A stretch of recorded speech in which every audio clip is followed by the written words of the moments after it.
everyone, welcome back to Homegrown Handmade. I'm Allison and today we are back in my kitchen. I wanted to share with you my recipe for making homemade pasta.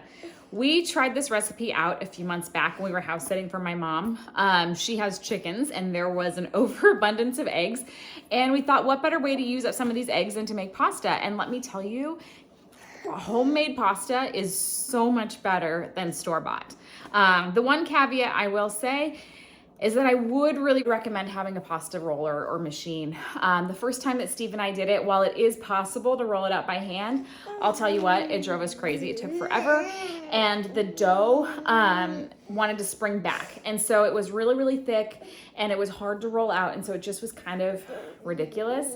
And we borrowed my mother-in-law's KitchenAid like pasta roller, and the difference is insane. So anyways, I'm gonna make this one with little one here on my hip, and she's getting restless, so let's get started. So as I mentioned, it's 3 ingredients. It's 2 cups of flour, a teaspoon of salt, and 3 eggs. So I'm gonna put my flour in my bowl for my KitchenAid. Once I get that second cup in there, I'm running low on flour. Oh, thanks, Emma. Thanks for your help.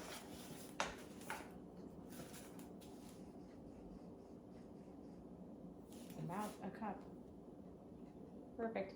Okay, so once I get the second cup in here, I'm gonna add my teaspoon of salt. I'm just using sea salt. And the good thing about salting your pasta when you make it is that you don't have to actually salt the water when you are boiling your water to cook it. It's already seasoned. So that's kind of a cool trick we learned, and I really, really like the flavor this way. So that's a teaspoon of salt, 2 cups of flour. Next, I'm just gonna stir that up a little bit to incorporate them. As you can see, just incorporating them. And then I'm gonna dig a little well. I don't know if you can see that. Let me move the camera so you can see that. So I'm just digging a little well in the center with my fingers. Then I'm gonna crack my eggs directly into that well. There's one. Get all that white out of there.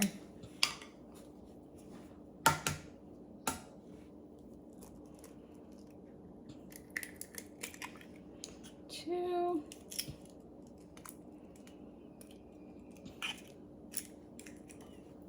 Last one. 3.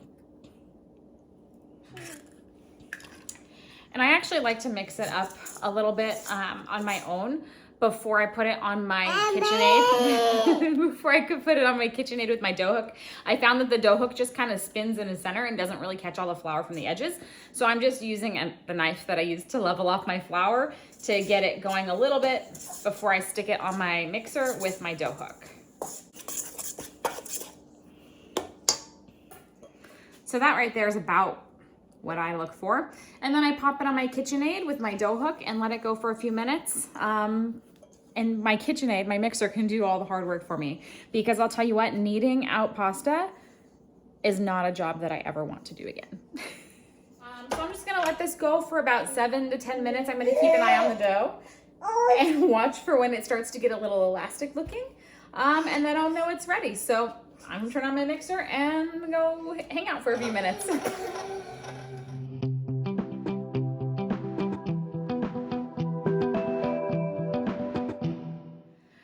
All right, so I just got my dough off of my mixer. What you're looking for with your dough is something kind of like this. You can see that it's nice and smooth. The best way that I've ever heard the texture described is kind of like skin, and it does, it feels like skin.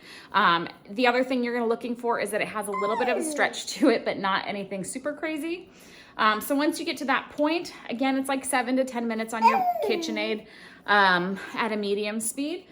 But once you get to that point, you're gonna roll it up into a ball. We're gonna wrap it in some plastic wrap. And I wanna make sure that I have it completely sealed off. And the reason for that is I don't want any air getting to it, which will dry out my dough.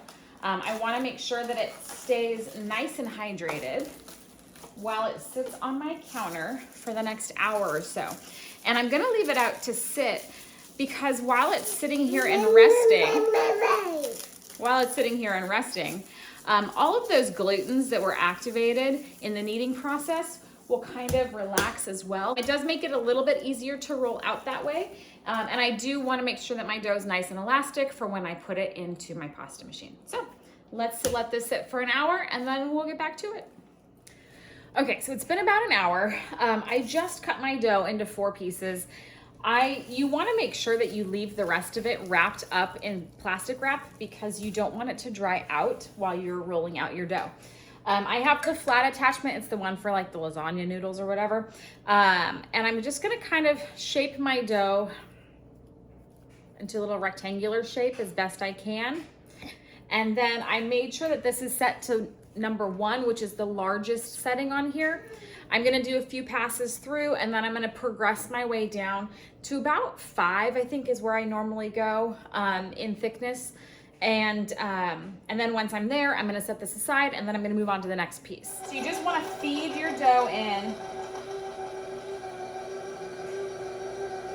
And as you can see, it just goes in the top and it comes out nicely at the bottom. There you go. And I usually do a few passes at this first thickness just to kind of get it all even before I move on to the next one down.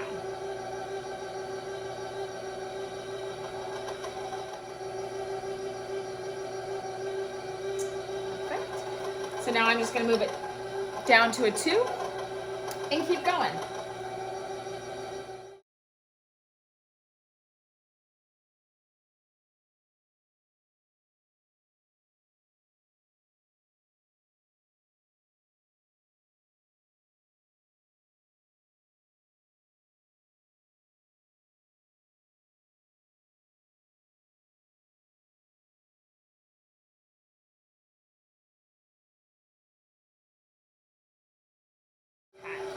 So now I'm just gonna lay this out and keep going. Make sure you bring it back to the largest setting before you go on to your next piece of pasta too. So all of my dough is rolled out into flat sheets. I'm just attaching the linguine cutter onto my KitchenAid here. I'm gonna screw that on. And then I usually put a tray below it because it's just gonna do one pass through and it'll drop all the pasta onto the tray. And I want something there so it doesn't drop all over my countertops. I'm gonna turn this on. I'm just gonna feed it through. And then you'll see it comes out pretty perfectly. The little pasta noodles. It's actually really cool.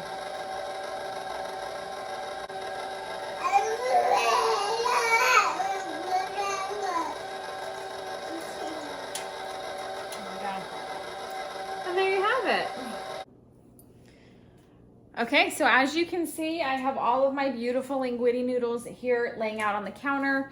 If I was gonna dry them, I would hang them and let them actually dry for several hours, if not like a day and a half or so. We're gonna cook these up right now and I'm gonna show you how we like to do that in our house. So I just have them laid out here across the kitchen island for right now. But let me show you how I like to cook up this pasta because I'm telling you, it's so yummy. So let's get started on that. So to make our pasta, I'm starting off with my 5-quart Dutch oven here. I use this pot for everything. I like it. It has a really heavy bottom.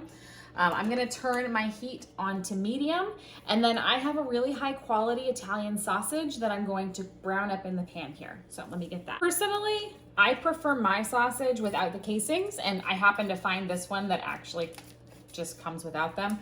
Otherwise, I do cut the sausage out of the casings. Because I just don't like it like that. If you like it in the casings and want it to stay little rounds, you can do that. But this is just my preference. So this is the way I do it. Okay, so my sausage is brown. The next thing I'm gonna do is add a jar of this Rouse vodka sauce. This is a 24-ounce jar. This stuff is so good. And I can't duplicate this. That's actually like on my list of things to do is to find a dupe recipe and try it out because this stuff is so yummy. So I put a whole jar of this in with my sausage. And then I'm gonna fill this jar twice full of water and put it in here as well. Stick with me, I promise it's not that weird. So I fill my jar about to here with water.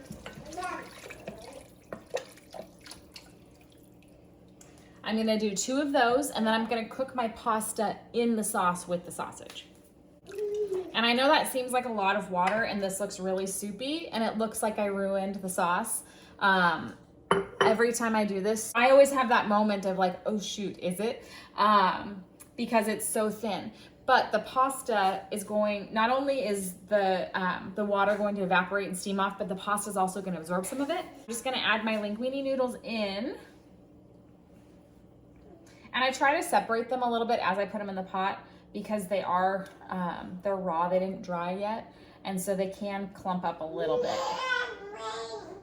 But I just add those to the pot and then we cook the noodles in the sauce, and it takes a little while longer than it would, takes a little bit longer than it would if we were just gonna cook the noodles on their own in water. But the great thing, like I told you earlier about this recipe, is that with the salt in the pasta, you don't actually have to season your water to cook it, which is why it turns out so yummy cooking in the sauce here. It's already seasoned. So I'm just gonna add the rest of my linguine and let it cook. I do just stir the pasta every so often just to help prevent it from sticking to itself. Because like I mentioned earlier, with it being raw still, it has a tendency to clump up a little bit. You don't want to over stir it either, because then you can just kind of turn it into mush in your pot as well. So if I'm just really gently kind of pulling it apart and trying to pull apart any of those clumps of noodles that I'm finding. All right, so it's been maybe 15, 20 minutes or so, and I don't know if you can see, but this pasta has cooked up. It's absorbed a ton of that water, and the sauce has thickened up again, and this is ready to go. Thank you so much for joining me today, guys.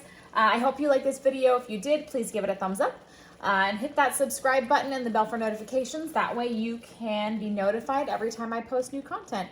Thanks so much for joining me. Bye, guys.